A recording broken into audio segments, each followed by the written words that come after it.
Hello, and welcome to another episode of the Maverick Mystic Arts Podcast. So today we're going to begin exploring a topic that's a little tricky. So we'll see how it goes. The reductive cult of Scientism as it weaves its way through the spiritual world. This brings us into the difference between the secular paths of spiritual development and the sacred paths of spiritual development. So, whenever we pedestalize a particular, essentially ideology or view of the world, we end up taking that pedestalization and imposing it upon every framework we encounter. Okay, so let's say someone grew up like devoutly Catholic and then has a big falling out with their whatever faith they grew up with. Very often the reactive response to that is to dive into a secular viewpoint. Now, when we start approaching spirituality from a secular space, a secular standpoint, we really pull out, in my opinion, most of the value that's there. At least my opinion today in this moment. Why is this? Well, we take the ultimate interconnected relationship of everything that is and this emptiness that's behind it, and we try to condense it into understandable form, which is very much the opposite of what it is that we're looking at, right? This need to compartmentalize and make easily understandable, easily cognizable, or maybe not easily cognizable, right? Maybe it's like this, a bunch of words that don't make too much sense, but still, we try to go, oh, well, it's just this. That phenomenon, that's just this. This whole experience is just this. And let's say we start trying to reduce it to a whole bunch of chemicals and their reactions and interplay in the brain. Okay, then you get someone who approaches spirituality from the standpoint of the physical, right? Of phenomena, of the chemical balances and imbalances and the chemical process. So this would be the type of person who is very much involved with, say, DMT internally, like endogenous, is that inside? Endogenous DMT? And is, it's a part of the process, right? But it is looking at it from like backwards, basically. And so what we end up doing in that scenario is we end up reducing the spiritual process and path to a bunch of chemical pathways, chemical creations, and chemical functions. And it once again, it's looking at it backwards, okay? When we look at consciousness backwards as if it's coming from the chemicals, then we run into a bit of an issue when it comes to further spiritual growth. Now, can there be value in this? Yes. Can there be value from a health standpoint? Yes. Can there be, because you'll work on like breathing through your nose and you'll get all that oxygen nitrate, and that leads to easier say hormone production when it comes to maybe I don't remember this off the top of my head, but it might be melatonin or serotonin. So anyway, there's some value in exploring this for sure, because you might get into some breathwork stuff and you'll learn some more about what's going on. But it's so much more than that, and that is why there's this book called Breathe that basically reduces all spiritual systems to breaths of 6-second cycles, minimum for the inhalation, then the exhalation, and basically reduces stuff to that. And it's kind of like a very close-minded approach to all this stuff. So we have to make sure that we're not being reductionist. All right. What are the other ways that we can reduce spiritual practice? We can reduce it to the posture of the body, right? We can reduce it to the alignment of the body, to the, this is like very common now. The whole embodiment culture is obsessed with the body. And spirituality, as we keep diving into the nitty-gritty of it, when it comes to deep meditation, the body disappears. So if we obsess over the minutiae of the body, then we keep that in form, essentially, right? We keep re-instigating the identity of the body. And we get very good at subtle manipulation of the body. So that's another way in which we can reduce the spiritual path to something that's cognizable, it's understandable, that essentially gives our identity something to lean on. Okay? So there's numerous ways in which we can reduce spiritual growth to something that we can understand. And it's a very understandable thing to do, because it takes a degree of development to really let go of this need to grasp on to the known. And that's a big part of what it comes down to. We're trying to grasp on to knowns.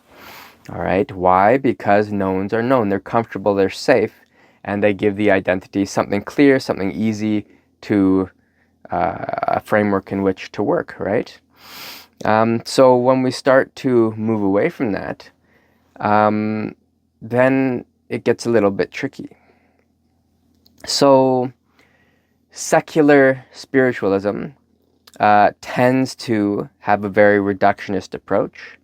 It will take the joy of a practitioner and very much just squash it, right? And go, oh, well, that's, the attachment to life and the attachment to joy and the attachment to samsaric experience, and the cure for that is to be apathetic, right? And so I find that a high number of people I meet who do have that secular type of approach tend to also have a very apathetic relationship to, say, the word equanimity. So they will take something like non-attachment and replace it with detachment. The difference being that non-attachment is simply just not attaching, not grasping, whereas detachment, at least how I'm pulling them apart now, the specific meaning of each word is less relevant than the current meaning I'm giving each word for the purpose of this discussion. Detachment would be more of that doing of detachment, that apathetic pulling away. Okay? So there's a big difference between not grasping or clinging to stuff that's coming up and enforcing a non-recognition of it or an apathetic approach. Okay? So for something like equanimity, the openness to allow the elements to dance, that is of absolutely crucial importance. Okay? The near enemy of equanimity would be apathy, which is the subduing of the ebb and flux of the elements, the subduing of the movement of energy. Okay? The subduing of experience, the subduing of samsara. And this leads us down a very dangerous route because we can end up subduing the very part of us that is sort of necessary for being alive. Okay? And this leads into an interesting topic about, say, the sacredness of identity. as equal to the sacredness of emptiness. And when we can start looking at that, we can, from a non-grasping standpoint, start to see the value in identity, the necessity of the identity when it comes to self-preservation, from like deep internal processes that are involved in being not dead, basically. Okay? Sometimes, certain negative, we might often connotize it, like energy and stuff, different types of tension and fight or flight in the nervous system. Like sometimes that stuff is necessary. Let's say you're fighting off an infection. If you have no identity, nothing to protect, no self-preservation, and we're talking at like very, very deep layers of this thing, you can actually release that fight and essentially subdue the workings of the nervous system that was engaging in the fighting off of that infection, etc. And then that infection starts to take over. So there is a lot of good that can come from working with the identity. Now, here's where the trick comes in. Can we work with identity from the standpoint of emptiness? Or are we working with the identity from the grasping to and need to, facilitate and support the continued existence of that identity? Okay, this is a very, very, very different. So when we start approaching spirituality from a sacred standpoint, we don't run quite so much risk of cultivating a strong apathetic view or subduing ourselves. Okay, when we try to spiritually punch harder than we can punch, to borrow from, I believe it was Jesse Glover who said that about martial arts, when we try to fabricate the disposition of someone who has developed in the absence of developing ourselves, then we start to fabricate the expressions of, say, non-grasping, how someone who's actually cultivated that ability might interact with the world, but we don't have any of the internal framework developed, any of the actual quality developed that induces that kind of expression. So we take that expression and we try to recreate it, which is very much in contrast to where we're at. So we end up fighting ourselves and subduing our responses, subduing our interaction and engagement with life as a means of fabricating a identity or an expression that appears spiritual or appears more developed. Okay? Now that development, if it's not there, it becomes quite a bane on this whole system. The idea here is to free oneself, not to flagellate oneself into like false identities and expressions. Okay? This becomes an issue as we're going through this stuff. Okay? So the vast majority of secularists through reductionism end up imposing barriers and boundaries, limitations, confinements, in which that identity gets stuck, right? Because it is literally the opposite of freeing oneself from all that stuff. Okay, now, yes, can you do this with theistic approaches and with, you might say, like pseudo-sacred approaches? Yes. But if it's truly sacred as a process, then the allegiance is to silence. The allegiance is to equanimity, to not doing things, to getting out of the way. The allegiance eventually is to your personal akashic consciousness, to emptiness, to the underbelly of things. And then the allegiance is to all of it, right? And it just keeps going on and on and on and on. Are you viewing the spiritual heights of, say, Nibbana from the perspective of samsaric pain and that type of stuff? Or are you viewing samsara from the other end? Are you viewing both from the place in which they all everything resides? This is a much more difficult place to get to, because you can't be clinging with identity to view, essentially, at that point, right? So this gets us into what, like, a lot of Zen type practitioners might talk about. I'm sure there was writings I read recently from that famous Zen monk Takoan. I'm probably pronouncing that wrong.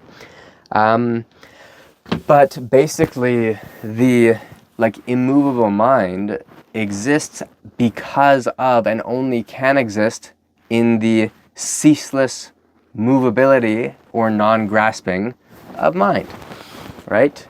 Or of attention. To have an unyielding or ceaselessly realizing attention that doesn't stick on anything, that doesn't grasp to anything. It is ceaseless in its unwavering, immovable movability. So that sounds like, oh, well, you're just talking stuff that's opposites of itself to sound cool. But this is something that you experience. It's a real experience. Okay? And until we get to a point where we can allow things to be, we end up doing a lot of grasping, right? Because we're trying to understand, so it makes sense. Okay? But as soon as we try to formalize that understanding or formulate that understanding into, particular boxes or mechanisms, then we are acting literally in contrast to that understanding.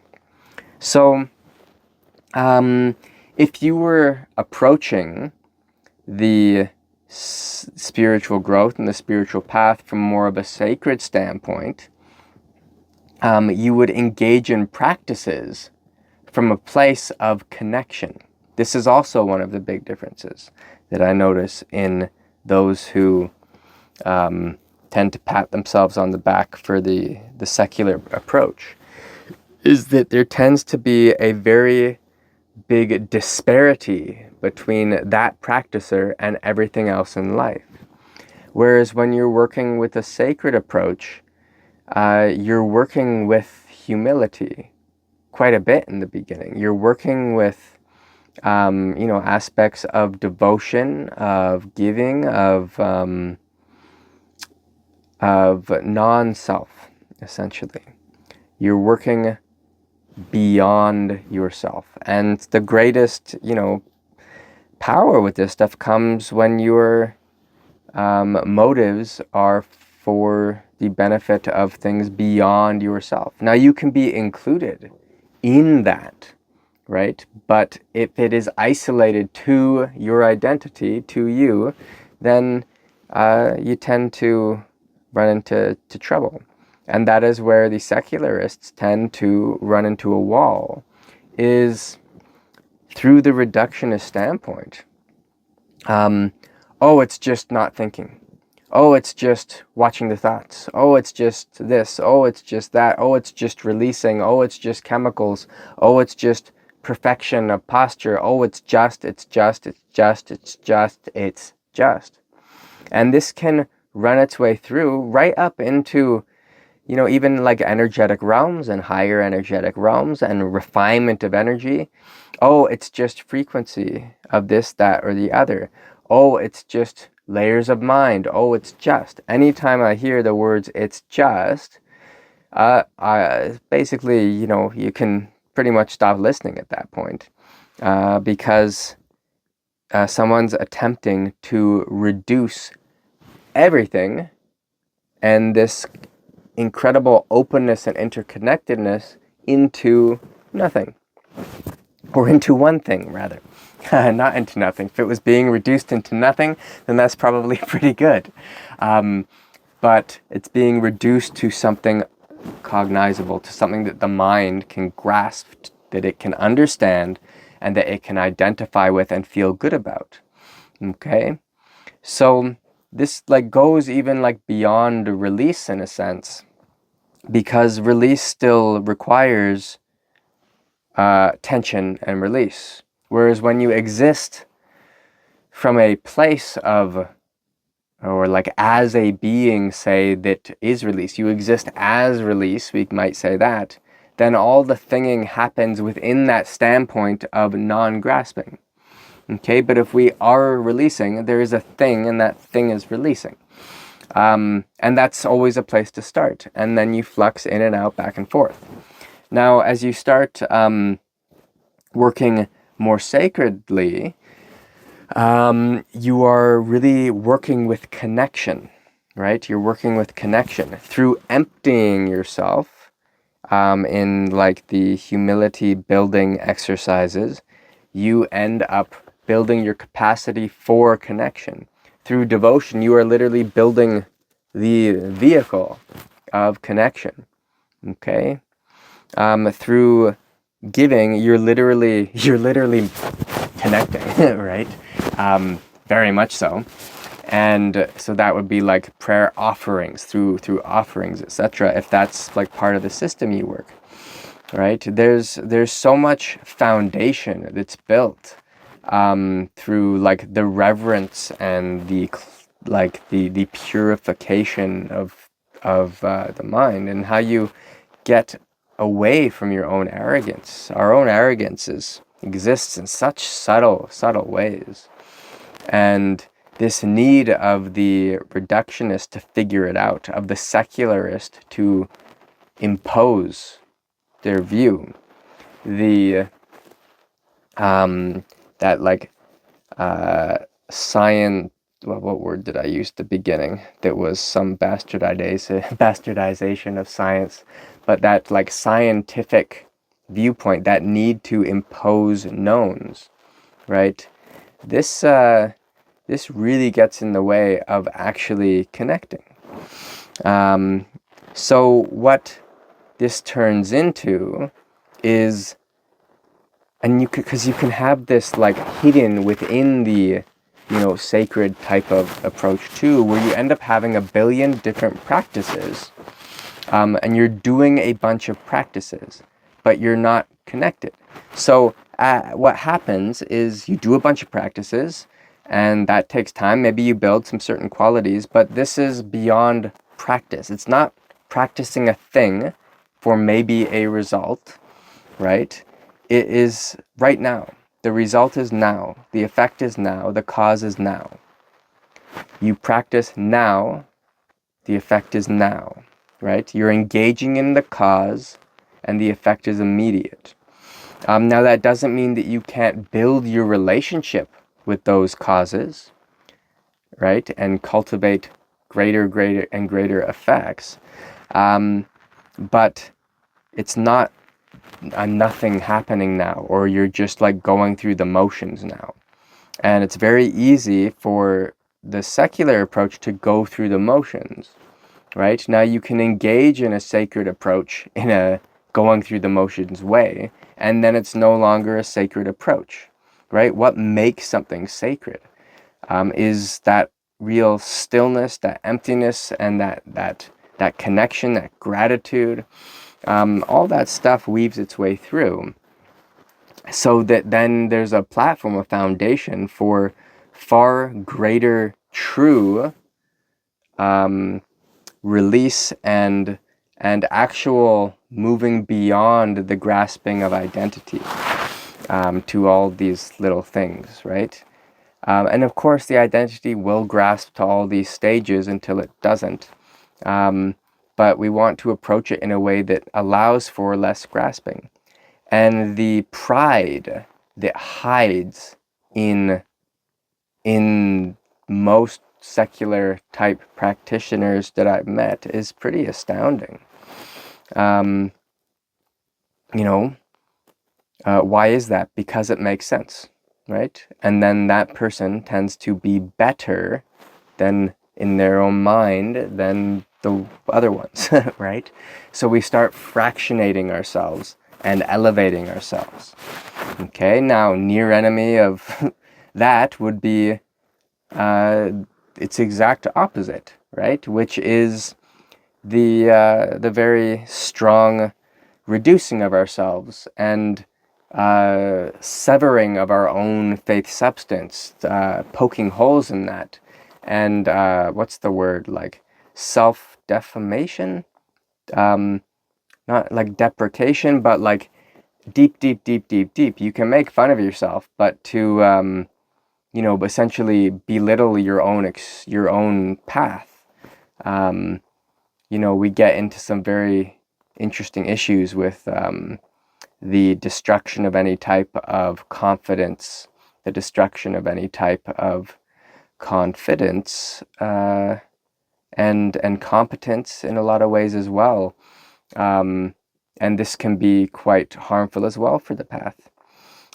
So we need to have an understanding of the value of the identity.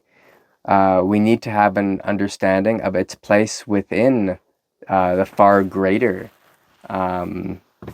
emptiness and unity, so that we can actually work from a sovereign place and be free from all the imposition, right? Our own and cultural and everything else.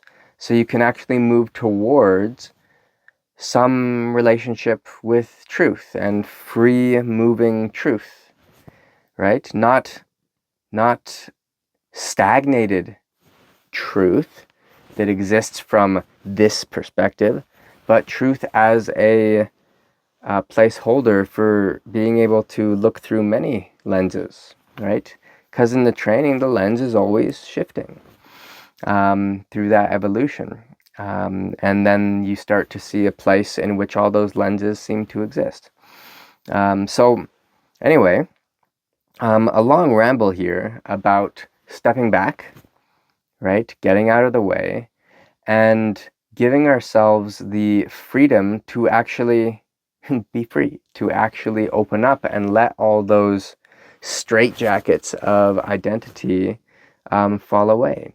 So where does your pride lie, right? Does it lie in talking about everything that I've just been talking about for the last 30 minutes, right? Does it lie in the illusions of like non-identity? Does it lie in imposed or contrived, expressions of this? Or can we engage in the practice in a quality way and just chill out, and this stuff will happen. This openness will happen. Now, of course, it's easier when you are introduced to it in a transmission-like way, or at least around somebody who actually has built those qualities. That their humility is not that kind of like, prideful humility of like, oh, it doesn't matter, oh, blah, blah, blah. Or is it real, right? Is there identity behind all this stuff that's trying to, illuminate itself to the viewing eyes? Or is there an emptiness there that those viewing eyes fall through, so that they can fall through themselves as well, right? Identity creates a pressurization. That grasping creates a barrier against which stuff bounces off of, right? So, it's not like the most like fun thing. It's not the most like, it doesn't feed our ego very much when we're actually touching into like that real emptiness underneath ourselves, because the experience like basically disappears. the identity is what will pressurize the energy and essentially reflect it. And it's those reflections that we go, oh, yes, oh, feel that light, feel that energy, oh, feel that, bah, bah, bah. Well, how can you feel it? Because something's stopping it, right? There's something stopping it. When the arrogance of identity starts to subside more and more, that connection with our Akashic consciousness really starts to develop, and stuff just moves through. So you actually become like a real conductor in a sense. You really are that emptiness through which that stuff moves, and because you're that emptiness, essentially the equalization with all of that stuff has occurred already. With all those frequencies has occurred already. You can either build a relationship to emptiness, to Akasha, through engaging with your resistance to refinement of the energy and states of mind and quality and existence and whatever. You can build a resilience to it through being in contrast to it, going, oh my God, and then slowly building up resonance with it so that you build up a type of resilience and strength with it. And then when you hit that point, you go, oh, bang, and you flip, because you don't experience anything, because you're not in contrast with that layer of refinement anymore. So then you don't experience anything, and then that can take you into the Akashic, might say buffering of that stage. Or you can exist from Akasha, and then that stuff doesn't pressurize your identity because you're not approaching it from identity. Okay, so perception is reflection, and reflection is a barrier or resistance to stuff, right? To phenomena, to energy. And if that's the stage that we're working from, is from that resistance, then all of what we do will be to pull apart and tinker with and strengthen, essentially, that aspect of grasping that creates the resistance, because it makes us feel powerful.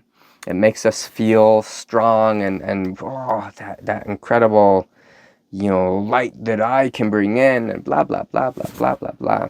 So all that goes away, and it's not the most staggering experience, because it's non-experience that you end up working with. It actually is emptiness, or getting closer and closer. And so perception literally falls away, and because of that, the gung-ho elation of working with stuff, it's not as present because you're not in resistance to it, so you don't really notice it. It's not really important. So yeah, that's a whole thing. And that comes through evolving what is sacred time and time again, and being very, very wary of what aspects of all this stuff we stake our pride in.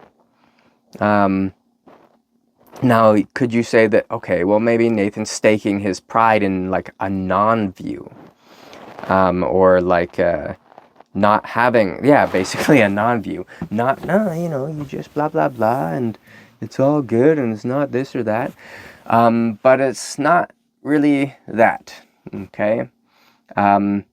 So what do we stake our pride in? Are we playing the reductionist game? And if we are playing the reductionist game, what is that depriving us of? And if we are pridefully unable to explore the formful world, well, what is that robbing us of, right? What is that blockage? What is that aspect of identity that is clinging there, right? Grasping. So, yeah, I don't have anything else to say. I think I'll just be continuing to ramble if I keep talking. I hope you enjoyed this, and thank you for your time. If you're interested in training, you can check out the website. I don't have any retreats that I'm teaching that are booked in the future right now, but those will appear on the website when those show up. So there is the Q&A reference library, the Zenden, right? That's a video reference library that any questions you have for the programs, you can shoot them to me and I'll throw videos up for you there. And then there's the Qi Gong meditation and Hermetic Alchemy program and the Tai Chi program. Okay, and yeah, that's what you can look into for the moment. I do offer private lessons as well. Those are 2 hours in length, and those are via video because everyone lives in different parts of the world. Okay, thank you for your time. Hope you found some value in this, or at least a laugh. And I'll see you on the next one. All right, thanks a lot. Bye.